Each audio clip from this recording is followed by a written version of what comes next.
Good morning. It's hello and goodbye to Tromso. I probably look a little more dead than alive, but that's because we got to bed at about 1:30 this morning, and today we're flying to Svolvær at 10:15 for the next leg of our trip. It was a great night last night, even though the forecast was very iffy. For low-level displays, it was a gorgeous cold night. A gazillion stars in the sky. I haven't seen so many stars since I can't even remember one. I bet it's been well over a year, even when we've traveled to other places. It's so rare that you see just endless stars. And we were trying to stay warm in the van. We went on an aurora hunt. There were exactly 7 of us. And all of a sudden the guide opened up the van door and said, "I see a wisp of green out there." So we all jumped out, carrying tripods. You've got to have a tripod. And cameras.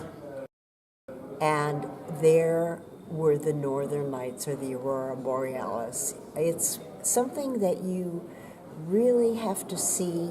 You can't describe them. When you see these gorgeous posters with the pinks and the greens and the whole sky being lit up, if that's what you're expecting, you're going to be disappointed unless you are beyond lucky.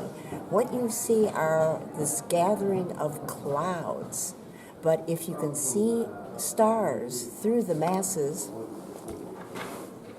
they are not clouds. That is the aurora, because you cannot see the stars through a cloud. And then, if you're lucky, you will see tinges of green, but start snapping away and look at your photos, and yeah, it's green. That is the aurora.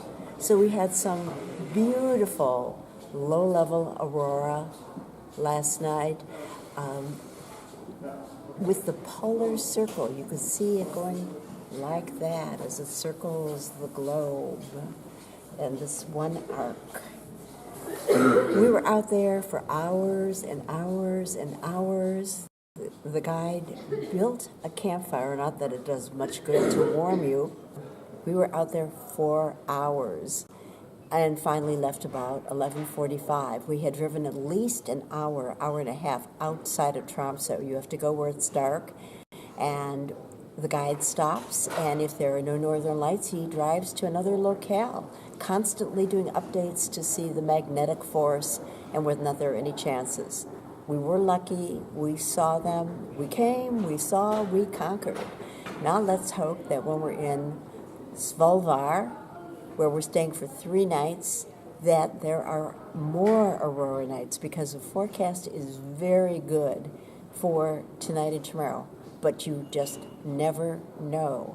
Unfortunately, all I can do with this hindsight is 2020 in Tromso, which is a great place to situate yourself.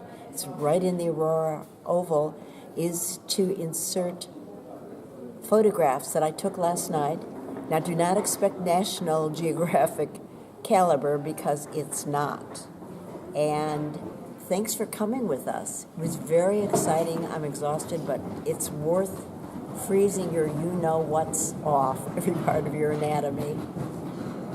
Onwards.